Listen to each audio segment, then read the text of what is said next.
Anne of Green Gables by Lucy Maud Montgomery. Chapter 16. Diana is invited to tea with tragic results. October was a beautiful month at Green Gables, when the birches in the hollow turned as golden as sunshine, and the maples behind the orchard were royal crimson, and the wild cherry trees along the lane put on the loveliest shades of dark red and bronzy green, while the fields sunned themselves in aftermaths. Anne reveled in the world of color about her. "Oh, Marilla," she exclaimed one Saturday morning, coming dancing in with her arms full of gorgeous boughs. "I'm so glad I live in a world where there are Octobers. It would be terrible if we just skipped from September to November, wouldn't it? Look at these maple branches. Don't they give you a thrill? Several thrills? I'm going to decorate my room with them." "Messy things," said Marilla, whose aesthetic sense was not noticeably developed. "You clutter up your room entirely too much with out-of-doors stuff, Anne. Bedrooms were made to sleep in." "Oh, and dream in too, Marilla. And you know one can dream so much better in a room where there are pretty things. I'm going to put these boughs in the old blue jug and set them on my table. Mind you don't drop leaves all over the stairs then. I'm going on a meeting of the Aid Society at Carmody this afternoon, Anne, and I won't likely be home before dark. You'll have to get Matthew and Jerry their supper, so mind you don't forget to put the tea to draw until you sit down at the table as you did last time." "It was dreadful of me to forget," said Anne apologetically, "but that was the afternoon I was trying to think of a name for Violet Vale, and it crowded the other things out. Matthew was so good. He never scolded a bit. He put the tea down himself and said we could wait a while as well as not. And I told him a lovely fairy story while we were waiting, so he didn't find the time long at all. It was a beautiful fairy story, Marilla. I forgot the end of it, so I made up an end for it myself, and Matthew said he couldn't tell where the join came in." "Matthew would think it all right, Anne, if you took a notion to get up and have dinner in the middle of the night. But you keep your wits about you this time. And I don't really know if I'm doing right. It may make you more addlepated than ever, but you can ask Diana to come over and spend the afternoon with you and have tea here." "Oh, Marilla," Anne clasped her hands, "how perfectly lovely. You are able to imagine things after all, or else you'd never have understood how I've longed for that very thing. It will seem so nice and grown-uppish. No fear of my forgetting to put the tea to draw when I have company. Oh, Marilla, can I use the rosebud spray tea set?" "No, indeed. The rosebud tea set. Well, what next? You know I never use that except for the minister or the aides. You'll put down the old brown tea set, but you can open the little yellow crock of cherry preserves. It's time it was being used anyhow. I believe it's beginning to work. And you can cut some fruitcake and have some of the cookies and snaps." "I can just imagine myself sitting down at the head of the table and pouring out the tea," said Anne, shutting her eyes ecstatically, "and asking Diana if she takes sugar. I know she doesn't, but of course I'll ask her, just as if I didn't know. And then pressing her to take another piece of fruitcake and another helping of preserves. Oh, Marilla, it's a wonderful sensation just to think of it. Can I take her into the spare room to lay off her hat when she comes, and then into the parlor room to sit?" "No. The sitting room will do for you and your company. But there's a bottle half full of raspberry cordial that was left over from the church social the other night. It's on the second shelf of the sitting room closet, and you and Diana can have it if you like, and a cookie to eat with it along in the afternoon, for I dare say Matthew will be late coming in to tea since he's hauling potatoes to the vessel." Anne flew down to the hollow past the Dryad's Bubble and up the spruce path to Orchard Slope to ask Diana to tea. As a result, just after Marilla had driven off to Carmody, Diana came over, dressed in her second best dress and looking exactly as it is proper to look when asked out to tea.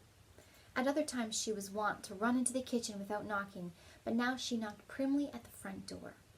And when Anne, dressed in her second best, as primly opened it, both little girls shook hands as gravely as if they had never met before. This unnatural solemnity lasted until after Diana had been taken to the east gable to lay off her hat, and then had sat for 10 minutes in the sitting room, toes in position. "How is your mother?" inquired Anne politely, just as if she had not seen Mrs. Barry picking apples that morning in excellent health and spirits. "She is very well, thank you. I suppose Mr. Cuthbert is hauling potatoes to the Lily Sands this afternoon, is he?" said Diana, who had ridden down to Mr. Harmon Andrews that morning in Matthew's cart. "Yes. Our potato crop is very good this year. I hope your father's crop is good too." "It is fairly good, thank you." "Have you picked many of your apples yet?" "Oh, ever so many," said Anne, forgetting to be dignified and jumping up quickly. "Let's go out to the orchard and get some of the red sweetings, Diana. Marilla says we can have all that are left on the tree. Marilla is a very generous woman. She said we could have fruit cake and cherry preserves for tea. But it isn't good manners to tell your company what you're going to give them to eat, so I won't tell you what she said we could have to drink. Only it begins with an R and a C, and it's bright red color. I love bright red drinks, don't you? They taste twice as good as any other color." The orchard, with its great sweeping boughs that bent to the ground with fruit, proved so delightful that the little girls spent most of the afternoon in it, sitting in a grassy corner where the frost had spared the green and the mellow autumn sunshine lingered warmly, eating apples and talking as hard as they could. Diana had much to tell Anne of what went on in school. She had to sit with Gertie Pye, and she hated it. Gertie squeaked her pencil all the time, and it just made her, Diana's, blood run cold. Ruby Gillis had charmed all her warts away, true as you live, with a magic pebble that old Mary Joe from the creek gave her. You had to rub the warts with the pebble and then throw it away over your left shoulder at the time of the new moon, and the warts would all go. Charlie Sloane's name was written up with M. White's on the porch wall, and M. White was awful mad about it. Sam Bolter had sassed Mr. Phillips in class, and Mr. Phillips whipped him, and Sam's father came down to the school and dared Mr. Phillips to lay a hand on one of his children again. And Mattie Andrews had a new red hood and a blue crossover with tassels on it, and the airs she put on about it were perfectly sickening. And Lizzie Wright didn't speak to Mammy Wilson because Mammy Wilson's grown-up sister had cut out Lizzie Wright's grown-up sister with her bow. And everybody missed Anne so, and wished she'd come to school again. And Gilbert Blythe, but Anne didn't want to hear about Gilbert Blythe. She jumped up hurriedly and said, "Suppose they go in and have some raspberry cordial." Anne looked on the second shelf of the room pantry, but there was no bottle of raspberry cordial there. Search revealed it away back on the top shelf. Anne put it on a tray and set it on the table with a tumbler. "Now, please help yourself, Diana," she said politely. "I don't believe I'll have any just now. I don't feel as if I wanted any after all those apples." Diana poured herself out a tumblerful, looked at its bright red hue admiringly, and then sipped it daintily. "That's awfully nice raspberry cordial, Anne," she said. "I didn't know raspberry cordial was so nice." "I'm real glad you like it. Take as much as you want. I'm going to run out and stir the fire up. There are so many responsibilities on a person's mind when they're keeping house, isn't there?" When Anne came back from the kitchen, Diana was drinking her second glassful of cordial, and being entreated thereto by Anne. She offered no particular objection to the drinking of a third. The tumblerfuls were generous ones, and the raspberry cordial was certainly very nice. "The nicest I ever drank," said Diana. "It's ever so much nicer than Mrs. Lynde's, although she brags of hers so much. It doesn't taste a bit like hers." "I should think Marilla's raspberry cordial would probably be much nicer than Mrs. Lynde's," said Anne loyally. "Marilla is a famous cook. She's trying to teach me to cook, but I assure you, Diana, it is uphill work. There's so little scope for imagination in cookery. You just have to go by rules. The last time I made a cake, I forgot to put the flour in. I was thinking the loveliest story about you and me, Diana. I thought you were desperately ill with smallpox, and everybody deserted you. But I went boldly to your bedside and nursed you back to health. And then I took the smallpox and died, and I was buried under those poplar trees in the graveyard, and you planted a rose bush by my grave and watered it with your tears. And you never, never forgot the friend of your youth who sacrificed her life for you. Oh, it was such a pathetic tale, Diana. The tears just rained down over my cheeks while I mixed the cake. But I forgot the flour, and the cake was a dismal failure. Flour is so essential to cakes, you know. Marilla was very cross, and I don't wonder. I'm a great trial to her. She was terribly mortified about the pudding sauce last week. We had a plum pudding for dinner on Tuesday, and there was half the pudding and a pitcher full of sauce left over. Marilla said there was enough for another dinner and told me to set it on the pantry shelf and cover it. I meant to cover it just as much as could be, Diana, but when I carried it in, I was imagining I was a nun. Of course I'm a Protestant, but I imagined I was a Catholic, taking the veil to bury a broken heart in cloistered seclusion, and I forgot all about covering the pudding sauce. I thought of it next morning and ran to the pantry. Diana, fancy if you can my extreme horror at finding a mouse drowned in that pudding sauce. I lifted the mouse out with a spoon and threw it out in the yard, and then I washed the spoon in 3 waters. Marilla was out milking, and I fully intended to ask her when she came in if I'd give the sauce to the pigs, but when she did come in, I was imagining that I was a frost fairy going through the woods, turning the trees red and yellow, whichever they wanted to be. So I never thought about the pudding sauce again, and Marilla sent me out to pick apples. Well, Mr. and Mrs. Chester Ross from Spencerville came here that morning. You know they are very stylish people, especially Mrs. Chester Ross. When Marilla called me in, dinner was all ready and everybody was at the table. I tried to be as polite and dignified as I could be, for I wanted Mrs. Chester Ross to think I was a ladylike little girl, even if I wasn't pretty. Everything went right until I saw Marilla coming with the plum pudding in one hand and the pitcher of pudding sauce warmed up in the other. Diana, that was a terrible moment. I remembered everything, and I just stood up in my place and shrieked out, "Marilla, you mustn't use that pudding sauce. There was a mouse drowned in it. I forgot to tell you before." Oh, Diana, I shall never forget that awful moment if I live to be 100. Mrs. Chester Ross just looked at me, and I thought I would sink through the floor with mortification. She is such a perfect housekeeper, and fancy what she must have thought of us. Marilla turned red as fire, but she never said a word then.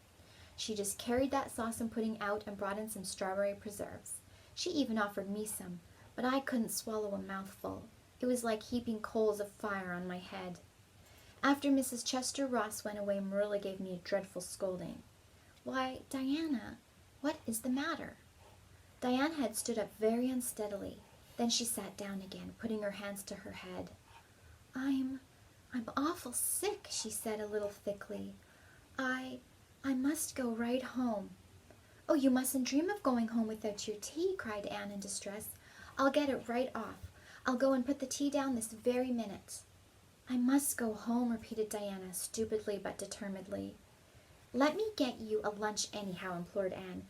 "Let me give you a bit of fruit cake and some of the cherry preserves. Lie down on the sofa for a little while and you'll be better. Where do you feel bad?" "I must go home," said Diana, and that was all she would say. In vain Anne pleaded. "I never heard of company going home without tea," she mourned. "Oh, Diana, do you suppose that it's possible you're really taking the smallpox?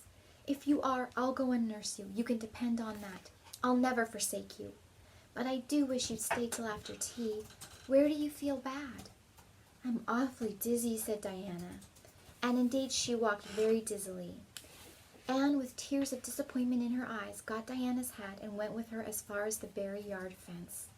Then she wept all the way back to Green Gables, where she sorrowfully put the remainder of the raspberry cordial back into the pantry and got tea ready for Matthew and Jerry, with all the zest gone out of the performance.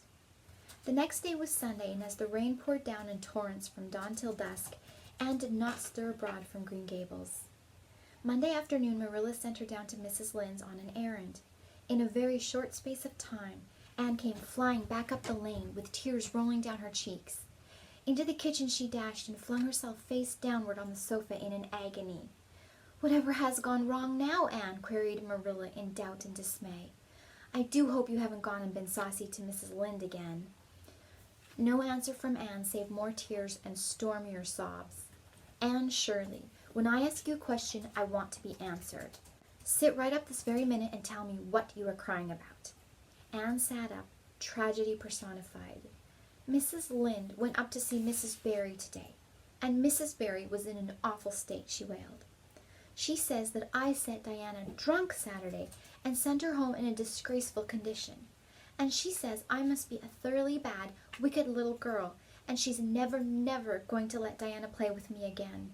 Oh, Marilla, I'm just overcome with woe." Marilla stared in blank amazement. "Set Diana drunk?" she said when she found her voice. "Anne, are you or Mrs. Barry crazy? What on earth did you give her?" "Not a thing but raspberry cordial," sobbed Anne. I never thought raspberry cordial would set people drunk, Marilla, not even if they drank 3 big tumblerfuls as Diana did. Oh, it sounds so like Mrs. Thomas's husband, but I didn't mean to set her drunk. Drunk fiddlesticks, said Marilla, marching to the sitting room pantry. There on the shelf was a bottle which she at once recognized as one containing some of her 3-year-old homemade currant wine, for which she was celebrated in Avonlea, although certain of the stricter sort, Mrs. Barry among them, disapproved strongly of it. And at the same time Marilla recollected that she had put the bottle of raspberry cordial down in the cellar instead of in the pantry, as she had told Anne. She went back to the kitchen with the wine bottle in her hand. Her face was twitching in spite of herself. Anne, you certainly have a genius for getting into trouble. You went and gave Diana currant wine instead of raspberry cordial. Didn't you know the difference yourself? I never tasted it, said Anne. I thought it was the cordial. I meant to be so hospitable. Diana got awfully sick and had to go home. Mrs. Barry told Mrs. Lynde she was simply dead drunk. She just laughed silly-like when her mother asked her what was the matter, and went to sleep and slept for hours. Her mother smelled her breath and knew she was drunk. She had a fearful headache all day yesterday. Mrs. Barry is so indignant. She will never believe but what I did it on purpose. I should think she would better punish Diana for being so greedy as to drink 3 glassfuls of anything, said Marilla shortly. Why, 3 of those big glasses would have made her sick even if it had only been cordial. Well, this story will be a nice handle for those folks who are so down on me for making currant wine, although I haven't made any for 3 years, ever since I found out that the minister didn't approve. I just kept that bottle for sickness. There, child, don't cry. I can't see as you were to blame, although I'm sorry it happened so. I must cry, said Anne. My heart is broken. The stars in their courses fight against me, Marilla. Diana and I are parted forever. Oh, Marilla, I little dreamed of this when we first swore our vows of friendship. Don't be foolish, Anne. Mrs. Barry will think better of it when she finds you're not to blame. I suppose she thinks you've done it for a silly joke or something of that sort. You'd best go up this evening and tell her how it was. My courage fails me at the thought of facing Diana's injured mother, sighed Anne. I wish you'd go, Marilla. You're so much more dignified than I am. Likely she'd listen to you quicker than to me. Well, I will, said Marilla, reflecting that it would probably be the wiser course. Don't cry any more, Anne. It will be all right. Marilla had changed her mind about it being all right by the time she got back from Orchard Slope. Anne was watching for her coming and flew to the porch door to meet her. Oh, Marilla, I know by your face that it's been no use, she said sorrowfully. Mrs. Barry won't forgive me? Mrs. Barry indeed, snapped Marilla. Of all the unreasonable women I ever saw, she's the worst. I told her it was all a mistake and you weren't to blame, but she just simply didn't believe me. And she rubbed it well in about my currant wine and how I'd always said it couldn't have the least effect on anybody. I just told her plainly that currant wine wasn't meant to be drunk 3 tumblerfuls at a time. And if I had a child I had to do with was so greedy, I'd sober her up with a right good spanking. Marilla whisked into the kitchen, grievously disturbed, leaving a very much distracted little soul in the porch behind her. Presently Anne stepped out bareheaded into the chill autumn dusk. Very determinedly and steadily she took her way down through the sere clover field, over the log bridge, and up through the spruce grove, lighted by a pale little moon hanging low over the western woods. Mrs. Barry, coming to the door in answer to a timid knock, found a white-lipped, eager-eyed supplicant on the step door. Her face hardened. Mrs. Barry was a woman of strong prejudices and dislikes, and her anger was of the cold, sullen sort, which is always hardest to overcome.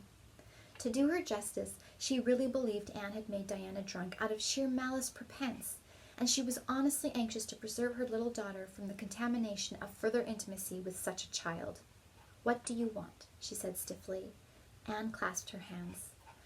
Oh, Mrs. Barry, please forgive me. I did not mean to intoxicate Diana. How could I? Just imagine if you were a poor little orphan girl that kind people had adopted, and you had just one bosom friend in all the world. Do you think you would intoxicate her on purpose? I thought it was only raspberry cordial. I was firmly convinced it was raspberry cordial. Oh, please don't say that you won't let Diana play with me any more. If you do, you will cover my life with a dark cloud of woe. This speech which would have softened good Mrs. Lynde's heart in a twinkling, had no effect on Mrs. Barry, except to irritate her still more. She was suspicious of Anne's big words and dramatic gestures, and imagined that the child was making fun of her. So she said, coldly and cruelly, "I don't think you are a fit little girl for Diana to associate with. You'd better go home and behave yourself." Anne's lips quivered. "Won't you let me see Diana just once to say farewell?" she implored. "Diana has gone over to Carmody with her father," said Mrs. Barry, going in and shutting the door. Anne went back to Green Gables, calm with despair. "My last hope is gone," she told Marilla. "I went up and saw Mrs. Barry myself, and she treated me very insultingly. Marilla, I do not think she's a well-bred woman. There is nothing more to do except to pray, and I haven't much hope that that'll do much good, because, Marilla, I do not believe that God himself can do very much with such an obstinate person as Mrs. Barry." "Anne, you shouldn't say such things," rebuked Marilla, striving to overcome that unholy tendency to laughter which she was dismayed to find growing upon her. And indeed, when she told the whole story to Matthew that night, she did laugh heartily over Anne's tribulations. But when she slipped into the east gable before going to bed, and found that Anne had cried herself to sleep, an unaccustomed softness crept into her face. "Poor little soul," she murmured, lifting a loose curl of hair from the child's tear-stained face. Then she bent down and kissed the flushed cheek on the pillow.